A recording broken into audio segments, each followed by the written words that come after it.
क्या आपने कभी सोचा है सच्चा ज्ञान क्या होता है? क्या वो जो किताबों में लिखा है या वो जो अनुभवों में छिपा है? और अगर कोई व्यक्ति यह कहे कि मैं जानता हूं कि मैं कुछ नहीं जानता, तो क्या वो अज्ञानी है या वास्तव में सबसे बड़ा ज्ञानी? यूनान की गलियों में 2000 साल से भी पहले एक आदमी चलता था, सादे वस्त्रों में, नंगे पांव, पर उसके शब्दों ने साम्राज्यों से बड़ी हलचल मचा दी थी।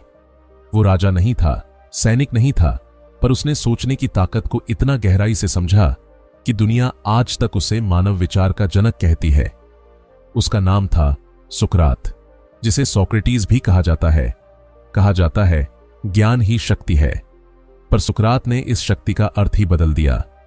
उसने कहा, सच्चा ज्ञान इसी में है कि तुम जानते हो कि तुम कुछ नहीं जानते। यह वाक्य सुनने में साधारण लगता है, पर इसमें वह गहराई छिपी है जिसने पूरी मानव सभ्यता की सोच को दिशा दी। वो आदमी जिसने कभी कोई किताब नहीं लिखी, फिर भी जिसके विचारों ने दर्शन, फिलॉसफी की नींव रखी। वो आदमी जिसने कभी सिंहासन नहीं संभाला, पर जिसकी सादगी ने राजाओं को झुका दिया। वो था सुकरात, जिसने कहा, खुद को जानो। कल्पना कीजिए, एथेंस का प्राचीन बाजार, जहां लोग ऊंची आवाज में बहस कर रहे हैं, राजनीति पर, युद्ध पर और जीवन पर। उनके बीच खड़ा एक साधारण व्यक्ति जो हर किसी से बस एक बात पूछता है, तुम जो कह रहे हो, क्या उसे सच में जानते हो? यह प्रश्न सुनने में सरल था, पर इसका असर भूकंप जैसा, क्योंकि इस एक सवाल ने मनुष्य की सोचने की नींव हिला दी। सुकरात कोई भविष्यवक्ता नहीं था, वो कोई देवता नहीं था, वो बस एक जिज्ञासु आत्मा थी जिसने तय किया कि सत्य किताबों, मंदिरों या दरबारों में नहीं, बल्कि हर इंसान के भीतर छिपा है। उसकी कहानी केवल दर्शन की कहानी नहीं, बल्कि मनुष्य के जागरण की कथा है। आज हम उसी व्यक्ति की यात्रा पर चलेंगे जिसने हमें सिखाया कि प्रश्न पूछना ही असली ज्ञान की शुरुआत है। तो आइए, चलिए समय के पन्नों को पलटते हैं और उस युग में लौटते हैं जहां एक साधारण व्यक्ति ने पूरी दुनिया की सोच को बदल दिया। सुकरात की कहानी में क्या आप तैयार हैं जानने के लिए उस व्यक्ति को जिसने कहा, खुद को जानो और तुम ब्रह्मांड को जान जाओगे? यह है कहानी एक ऐसे व्यक्ति की जिसने सिखाया कि सोचने वाला मनुष्य सबसे महान होता है। कहानी की शुरुआत होती है 470 ईसा पूर्व प्राचीन यूनान, ग्रीस की धरती पर एक शहर से जिसका नाम था एथेंस। वो समय था जब यूनान में ज्ञान, कला और बहस की लहरें उठ रही थीं। लोग देवताओं की पूजा करते थे, पर साथ ही तर्क और विचार की भी इज्जत करते थे। इसी मिट्टी में जन्म लिया एक बच्चे ने जिसका नाम रखा गया सुकरात, सोक्रेटिस। सुकरात का परिवार अमीर नहीं था। उनके पिता सोफ्रोनिस्कस एक साधारण मूर्तिकार थे जो पत्थरों से देवताओं की मूर्तियां गढ़ते थे। उनकी मां फेनारेटे एक दाई थीं जो नए जीवन को जन्म देने में मदद करती थीं। शायद इसी वजह से बाद में सुकरात खुद को आत्माओं का दाई, मिडवाइफ ऑफ सोल्स कहा करते थे। वो कहते थे, मेरी मां शरीरों को जन्म देती थी और मैं विचारों को जन्म देता हूं।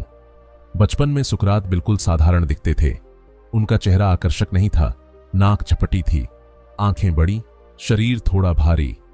लोग मजाक में कहते, यह आदमी तो किसी देवता जैसा नहीं लगता, पर उनके भीतर कुछ ऐसा था जो आंखों से नहीं दिखता था, एक जिज्ञासा जो उन्हें हर चीज के पीछे का कारण जानने को मजबूर करती थी।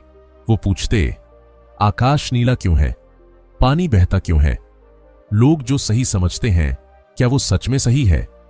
कहा जाता है बचपन में सुकरात मंदिरों में जाकर देवताओं की मूर्तियों को निहारते रहते थे। उनके पिता जब पत्थर तराशते तो वो पूछते, पिता, यह मूर्ति आप बना रहे हैं या यह खुद बाहर आने को पुकार रही है? पिता मुस्कुराकर कहते, पत्थर में तो कुछ नहीं, बस हाथ की कला है। पर सुकरात सोचते, नहीं, शायद उस पत्थर में भी आत्मा है जो बाहर आने का रास्ता ढूंढ रही है। यही थी उनके सोच की शुरुआत। हर चीज में एक आत्मा, एक सत्य खोजने की कोशिश। जवानी में सुकरात ने शिक्षा प्राप्त की, पर वो पारंपरिक विद्यार्थी नहीं थे। उन्होंने पढ़ाई की, संगीत, गणित, खगोल शास्त्र और विचार शास्त्र, फिलॉसफी की। उन पर एनाक्सागोरास और हेराक्लिटस जैसे दार्शनिकों का प्रभाव पड़ा, पर एक चीज उन्हें सबसे ज्यादा परेशान करती थी कि इतने विद्वानों के बीच भी हर कोई सत्य की अलग परिभाषा बताता था। कोई कहता सत्य वही जो देवता कहते हैं, कोई कहता सत्य वही जो अनुभव में आए, और कोई कहता सत्य तो सत्ता में छिपा है। सुकरात को यह विरोधाभास चुभता था। उन्होंने तय किया, मैं तब तक नहीं रुकूंगा जब तक खुद यह न समझ लूं कि सच्चा ज्ञान क्या है। युवावस्था में उन्होंने सैनिक के रूप में भी सेवा की। उन्होंने पोटिडिया, डेलियम और एनफिपोलिस जैसे युद्धों में भाग लिया। युद्धभूमि में उन्होंने भय, पीड़ा और मृत्यु को करीब से देखा। एक बार कहा जाता है, जब उनके साथी घायल हो गए तो सुकरात ने उन्हें अपने कंधों पर उठाकर सुरक्षित स्थान तक पहुंचाया। उनकी बहादुरी देखकर एथेंस के लोगों ने उन्हें नायक कहा, पर सुकरात के लिए वीरता का अर्थ कुछ और था। वो कहते थे, सच्चा साहस डर का अभाव नहीं, बल्कि सत्य की रक्षा में खड़े रहने की क्षमता है। युद्ध के बाद जब वो एथेंस लौटे तो शहर बदल चुका था। जहां कभी ज्ञान और बहस का आदर था, वहां अब सत्ता और स्वार्थ का खेल बढ़ने लगा था। राजनीति में झूठ, लोभ और दिखावा बढ़ता जा रहा था। लोग तर्क की जगह चापलूसी को ज्ञान समझने लगे थे।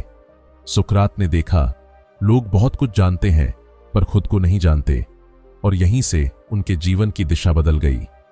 वो अब मूर्तियां नहीं बल्कि विचारों को गढ़ने लगे। वो हर व्यक्ति से प्रश्न पूछते, तुम जो मानते हो क्या वो तुम्हारा अपना विचार है या किसी और की छाया?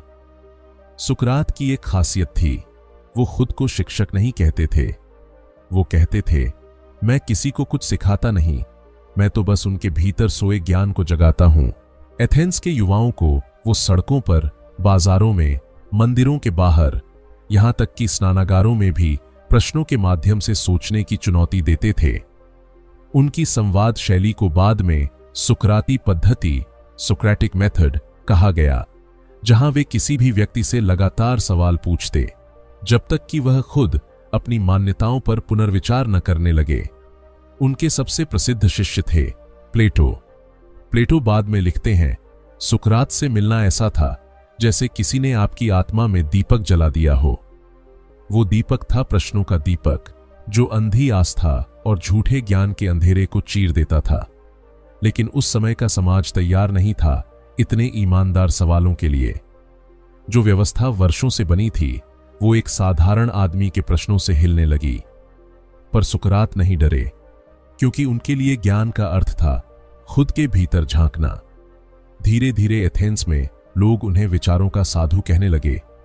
वो सादे वस्त्र पहनते, नंगे पांव चलते और दिन रात लोगों से बस एक ही बात कहते, अपने विचारों की जांच करो, क्योंकि बिना जांचा जीवन जीने लायक नहीं। उनके शब्दों में, the unexamined life is not worth living, अर्थात अविचारित जीवन जीने योग्य नहीं। उनकी यह साधना ज्ञान की, आत्मा की और सत्य की खोज धीरे धीरे उन्हें उस मुकाम तक ले जा रही थी जहां उनका जीवन दर्शन में परिवर्तित होने वाला था। वो समय दूर नहीं था जब उनके प्रश्नों से पूरा एथेंस हिल जाएगा, जब सच्चाई बोलने की कीमत जीवन बन जाएगी। और यहीं से शुरू होता है उनके जीवन का मोड़, जहां एक साधारण दार्शनिक बन जाता है मानव चेतना का प्रतीक। समय बीतता गया। एथेंस का वह साधारण व्यक्ति जो कभी बाजारों में घूम घूम कर लोगों से सवाल पूछता था, अब धीरे धीरे एक रहस्य बन चुका था। लोग उसके पास आते थे, राजनेता, कवि, सैनिक, व्यापारी, और हर कोई उसकी आंखों में कुछ ऐसा देखता जो कहीं और नहीं मिलता था। निर्भीक सत्य। कहा जाता है, एक दिन सुकरात के प्रिय मित्र चेरेफोन डेल्फी के मंदिर गए। वहां की पुजारिन डेल्फिक ऑनरेकल से उन्होंने पूछा, क्या कोई व्यक्ति सुकरात से ज्यादा बुद्धिमान है? और पुजारिन ने उत्तर दिया, सुकरात से अधिक कोई बुद्धिमान नहीं। जब कैरेफन ने यह बात सुकरात को बताई तो वो हंस पड़े। उन्होंने कहा, यह असंभव है, मैं तो कुछ जानता ही नहीं। लेकिन यही वो क्षण था जिसने उनके जीवन की दिशा सदा के लिए बदल दी। उन्होंने सोचा, अगर ऑनरेकल ने मुझे सबसे बुद्धिमान कहा है तो या तो वो गलत है या फिर उसकी बात का अर्थ मैं समझ नहीं पा रहा। इस रहस्य को समझने के लिए सुकरात ने एक यात्रा शुरू की, ज्ञान की खोज की यात्रा। उन्होंने सबसे पहले शहर के बड़े बड़े विद्वानों से मुलाकात की, कवियों से पूछा, तुम्हारी कविता में जो सत्य है, क्या तुम खुद उसे समझते हो? राजनेताओं से पूछा, तुम न्याय और सत्य की बातें करते हो, पर क्या तुम जानते हो कि न्याय क्या है? शिल्पियों से पूछा, तुम्हारे हाथ सुंदर चीजें बनाते हैं, पर क्या तुम्हारा मन भी उतना ही सुंदर है? हर बार उत्तर मिला, शब्द बहुत थे पर समझ कम। लोग जानने का दिखावा करते थे पर भीतर से खाली थे, और यहीं सुकरात को वो एहसास हुआ जिसने उनके जीवन को बदल दिया। उन्होंने कहा, मैं सबसे बुद्धिमान इसलिए हूं क्योंकि मैं जानता हूं कि मैं कुछ नहीं जानता। यह था सुकरात का टर्निंग पॉइंट, एक ऐसी सच्चाई जो इतनी साधारण थी फिर भी इतनी गहरी कि उसने दर्शन की पूरी परिभाषा बदल दी। उनके लिए ज्ञान कोई वस्तु नहीं थी जिसे किताबों या गुरुओं से पाया जाए, बल्कि ज्ञान एक जीवित प्रक्रिया थी, एक सतत यात्रा जहां हर प्रश्न, हर संदेह तुम्हें अपने भीतर ले जाता है। वो कहते थे, प्रश्न पूछो क्योंकि प्रश्न ही तुम्हें सत्य के करीब ले जाता है। उनका तरीका था लोगों से संवाद करना और हर उत्तर को प्रश्न में बदल देना। उदाहरण के लिए, जब कोई कहता, न्याय अच्छा होता है, सुकरात तुरंत पूछते, क्या तुम जानते हो कि न्याय क्या है? क्या न्याय हर व्यक्ति के लिए समान होता है? अगर किसी का न्याय दूसरे की पीड़ा बने तो क्या वो फिर भी न्याय है? इन सवालों के बीच वो व्यक्ति खुद अपने विचारों के जाल में उलझ जाता था और अंततः समझ जाता था कि वो जो सोचता था वो वास्तव में नहीं जानता। सुकरात के लिए अज्ञान स्वीकार करना कमजोरी नहीं थी, वो ज्ञान की पहली सीढ़ी थी। वो कहते थे, जब तुम यह मान लेते हो कि तुम सब कुछ जानते हो तो तुम सीखना बंद कर देते हो, पर जब तुम यह स्वीकार करते हो कि तुम नहीं जानते तो ज्ञान की यात्रा शुरू होती है। उनका यह दर्शन इतना गहरा था कि कई लोग उनसे भयभीत हो गए, क्योंकि वो किसी का अपमान नहीं करते थे, पर उनके प्रश्न हर व्यक्ति की आंतरिक सच्चाई को उजागर कर देते थे। लोगों को लगता, यह आदमी तो हमारे दिमाग के आईने में हमें दिखा देता है। धीरे धीरे उनके चारों ओर एक मंडली बनने लगी, युवाओं की, जो हर बात पर सोचने लगे थे। वे अब अंधविश्वासों को चुनौती देने लगे, राजनीति के पाखंड को पहचानने लगे और हर सत्य के पीछे का तर्क पूछने लगे। एथेंस की गलियां गूंज उठीं, वो आ गया, सुकरात आ गया। कभी वो किसी सैनिक से बहस करते, कभी किसी कवि से, कभी किसी व्यापारी से, और हर बार अंत में एक ही बात कहते, अपने विचारों की जांच करो, क्योंकि बिना जांचा जीवन जीवन ही नहीं होता। यहीं से जन्म हुआ उनकी महान विचारधारा का, खुद को जानो, नो थाई सेल्फ। यह सिर्फ एक उपदेश नहीं था, यह एक जीवन दर्शन था। सुकरात मानते थे कि हर मनुष्य के भीतर एक आत्मा होती है जो सत्य को पहचान सकती है, पर वह आत्मा तभी जागती है जब मनुष्य अपने विचारों पर प्रश्न उठाता है। वो कहते थे, सत्य को खोजने के लिए बाहर मत देखो, वो तुम्हारे भीतर ही है, बस खुद से प्रश्न पूछो। ये दर्शन इतना प्रभावशाली था कि उसने आने वाले युगों में हर विचारक, हर दार्शनिक को प्रभावित किया। प्लेटो, अरस्तु और आगे चलकर पूरी पश्चिमी सभ्यता की सोच सुकरात के इसी विचार से जन्मी। उनके लिए ज्ञान का अर्थ था न कि दुनिया को जीतना, बल्कि खुद को समझना। पर सुकरात का यह विचार सबको पसंद नहीं आया। जो लोग सत्ता में थे, उन्हें डर था कि अगर लोग सोचने लगे तो वे सवाल करने लगेंगे, और सवाल सत्ता को अस्थिर कर देते हैं। इसलिए उनके खिलाफ माहौल बनने लगा। लोग कहने लगे, यह व्यक्ति युवाओं को भटका रहा है, देवताओं का अनादर कर रहा है। पर सुकरात बस मुस्कुराते और कहते, अगर सत्य बोलना अपराध है तो मैं वही अपराध बार बार करूंगा। यह था उनका टर्निंग पॉइंट, जहां एक विचारक अब एक क्रांतिकारी बन चुका था। एक ऐसा व्यक्ति जो दुनिया से नहीं डरता था, क्योंकि वह अपने अंतरात्मा के साथ था। ज्ञान का आरंभ वहीं होता है जहां अज्ञान स्वीकार किया जाता है। सुकरात और अब हम पहुंचते हैं उस अध्याय पर जहां सुकरात अपने विचारों को दुनिया के सामने एक आंदोलन बना देते हैं, जहां प्रश्न बन जाता है क्रांति और सत्य की खोज बन जाती है संघर्ष की राह। सुकरात वो नाम जिसने सोचना एक कला बना दिया, जिसने यह सिखाया कि ज्ञान किताबों में नहीं बल्कि संवादों में जन्म लेता है। वो समय था जब यूनान में हर व्यक्ति अपने विचारों को सत्य मानता था। कोई कहता न्याय वही जो ताकतवर के पक्ष में हो, कोई कहता सुख ही सबसे बड़ा लक्ष्य है, और कोई कहता देवताओं की इच्छा ही अंतिम सत्य है। पर सुकरात ने कहा सत्य किसी की राय नहीं होता, सत्य वह होता है जो हर परिस्थिति में स्थिर रहे।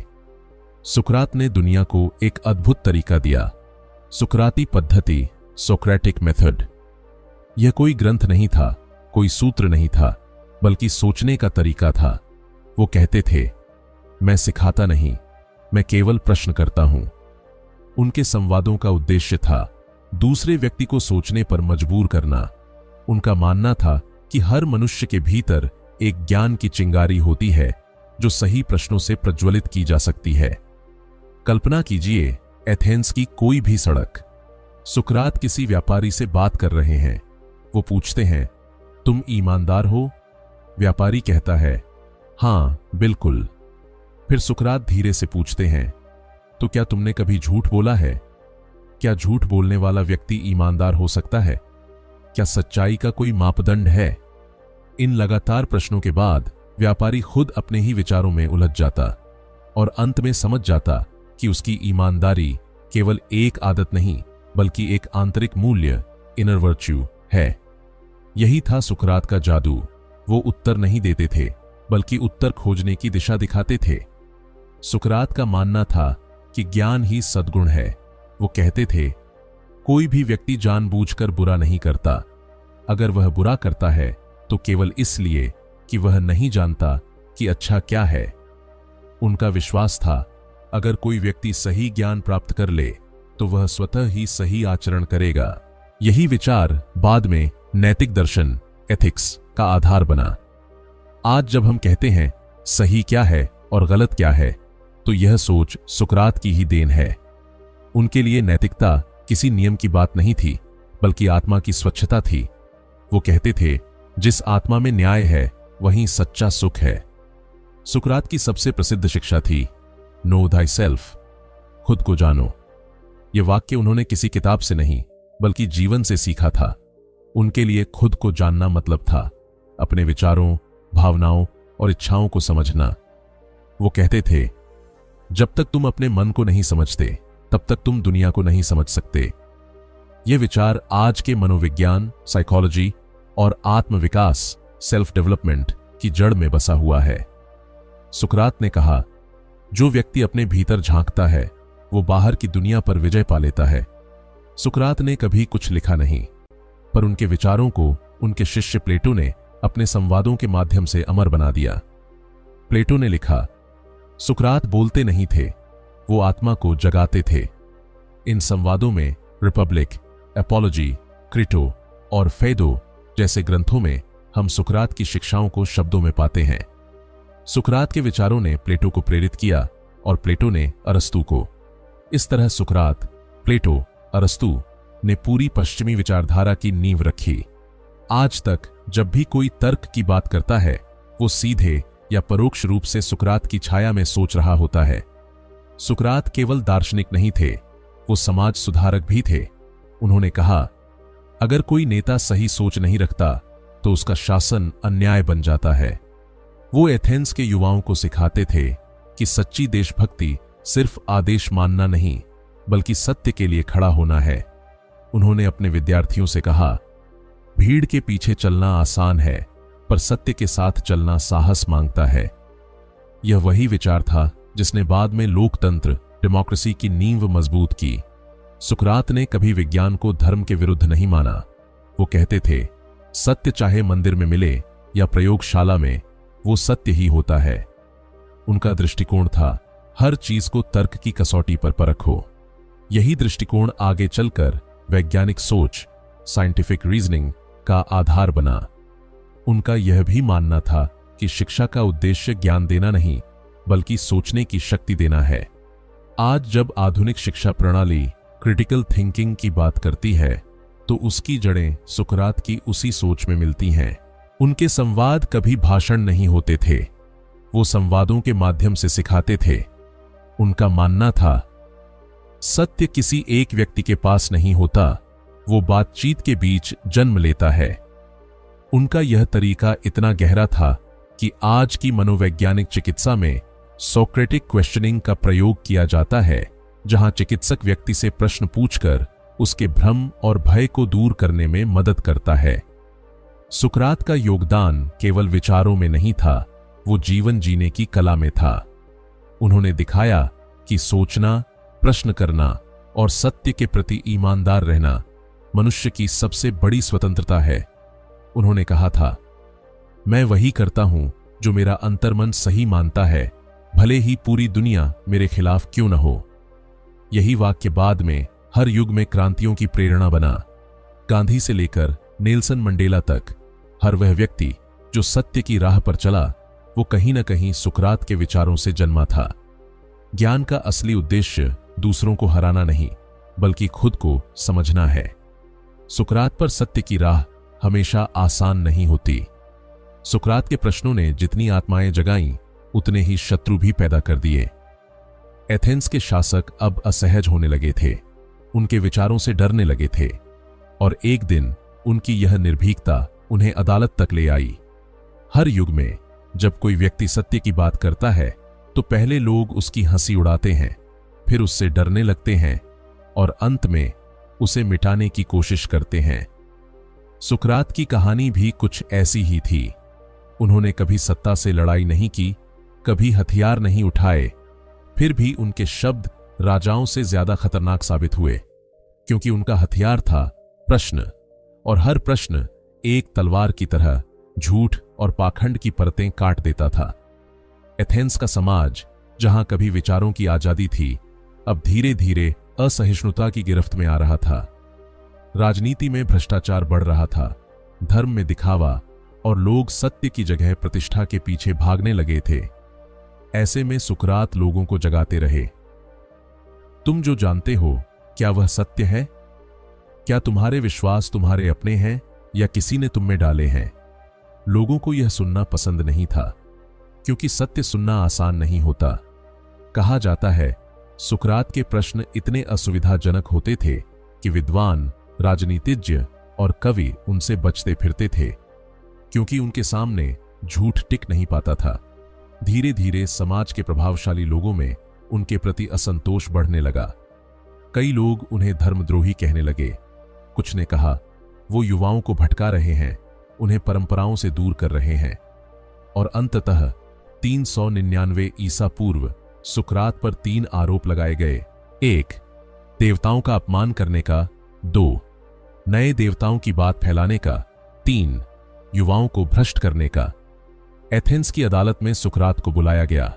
उन पर मुकदमा चला, जिसे इतिहास ने द ट्रायल ऑफ सोक्रेट्स के नाम से याद रखा। उनके सामने था शहर का न्यायालय, सैकड़ों नागरिकों की भीड़ और सत्ता के प्रतीक न्यायाधीश। पर सुकरात वहां भी शांत खड़े थे, बिना डर, बिना पछतावे।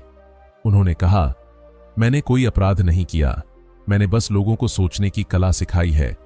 उनसे पूछा गया, क्या तुम अपने विचारों पर पछताते हो? उन्होंने उत्तर दिया, अगर सत्य बोलना अपराध है तो मैं यह अपराध बार बार करूंगा।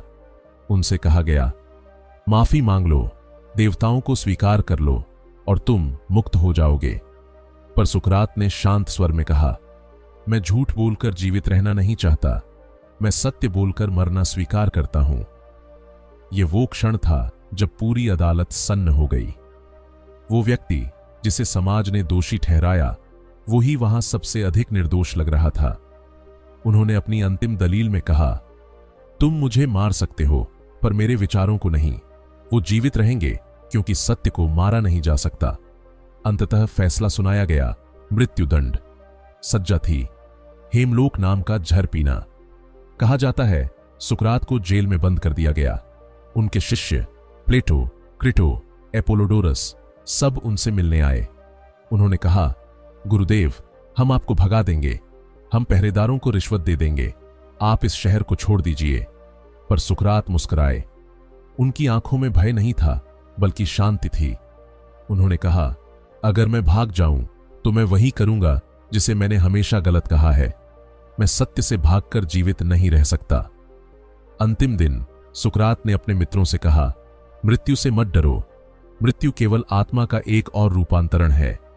उन्होंने जहर का प्याला लिया, धीरे से बोले, अब समय है चलने का, मेरे लिए मृत्यु की ओर और तुम्हारे लिए जीवन की ओर। कौन बेहतर है यह केवल ईश्वर जानता है। उन्होंने जहर पिया। उनका शरीर धीरे धीरे ठंडा पड़ने लगा, पर चेहरे पर वही मुस्कान थी जो केवल सत्य के प्रेमी के चेहरे पर होती है।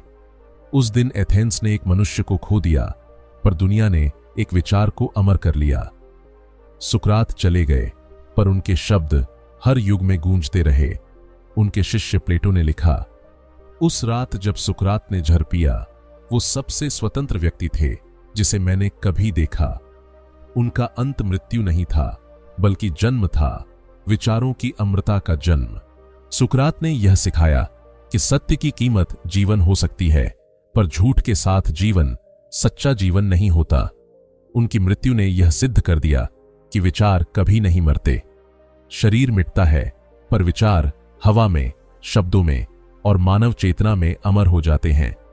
वो जहर का प्याला जिसने एक व्यक्ति को मारा, वही प्याला मानव इतिहास को विचार की स्वतंत्रता दे गया। आज हम जो सोच सकते हैं, प्रश्न कर सकते हैं, वो इसलिए संभव है क्योंकि सुकरात ने अपने जीवन से हमें यह सिखाया, सत्य के लिए खड़ा होना ही सबसे बड़ा साहस है। मैं मर सकता हूं, पर मैं अपने विचारों को झुका नहीं सकता। सुकरात और इस तरह एक साधारण एथेनियन नागरिक बन गया, मानव आत्मा की आवाज। वो चले गए, पर अपने पीछे छोड़ गए एक ऐसी रोशनी जो आज भी हर युग के अंधेरे को चीरती है। सुकरात मर चुके थे, पर उसी क्षण जब उन्होंने जहर का प्याला पिया, उन्होंने एक अमर विचार को जन्म दिया। उनका शरीर चला गया, पर उनका दर्शन अमर हो गया। उनकी मृत्यु के बाद एथेंस का शहर मौन था। वो लोग जो कभी उन्हें दोषी कह रहे थे, अब अपने भीतर एक अजीब खालीपन महसूस कर रहे थे। समय बीता और वही समाज जिसने उन्हें नकारा, वही आगे चलकर उन्हें मानव इतिहास का सबसे बड़ा गुरु कहने लगा। सुकरात ने कभी कोई पुस्तक नहीं लिखी, पर उनके शिष्य प्लेटो ने अपने गुरु की शिक्षाओं को शब्दों में ढाला। दी अपोलॉजी, क्रिटो, फेडो, रिपब्लिक, ये केवल किताबें नहीं थीं, बल्कि सुकरात की आत्मा की प्रतिध्वनि थीं। इन ग्रंथों में प्लेटो ने दिखाया कि कैसे उनका गुरु सिर्फ एक व्यक्ति नहीं था, बल्कि विचारों का जागरण था। सुकरात की शिक्षाओं ने प्लेटो को अकादमी की स्थापना करने के लिए प्रेरित किया, जो दुनिया का पहला दार्शनिक विद्यालय, फिलोसॉफिकल एकेडमी बना। और इसी अकादमी से निकले अरस्तु, एरिस्टोटल। अरस्तु ने आगे चलकर विज्ञान, राजनीति और नैतिकता की नींव रखी। इस प्रकार सुकरात, प्लेटो, अरस्तु ने वह श्रृंखला बनाई जिसने पूरी पश्चिमी सभ्यता की बौद्धिक रीढ़ खड़ी कर दी। सुकरात का दर्शन सिर्फ दर्शन शास्त्र तक सीमित नहीं रहा, उसने शिक्षा की परिभाषा ही बदल दी। उन्होंने कहा था, education is not the filling of a vessel but the kindling of a flame. अर्थात शिक्षा किसी पात्र को भरना नहीं, बल्कि एक दीपक जलाना है। यह विचार आज भी हर शिक्षक और विद्यार्थी के लिए एक मंत्र बन चुका है।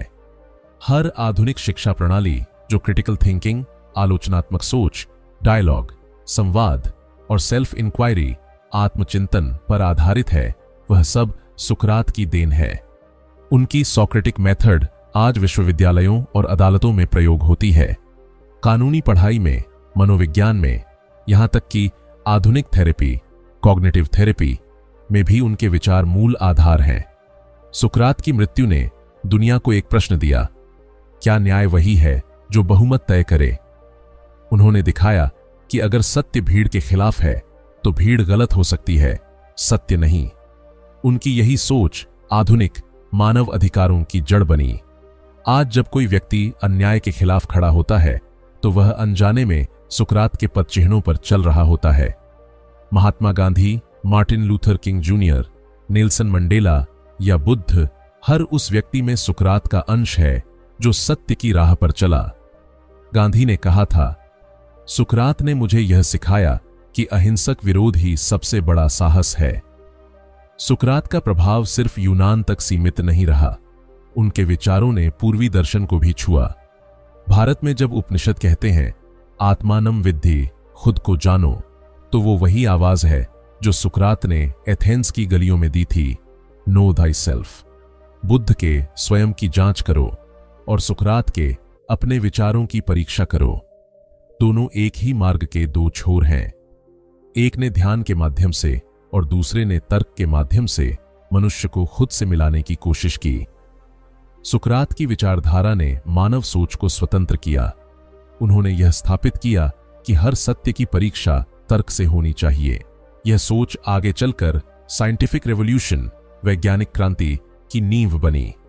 उन्होंने सिखाया, जो दिखता है वह हमेशा सत्य नहीं होता। सत्य को समझने के लिए सोच की गहराई में उतरना पड़ता है।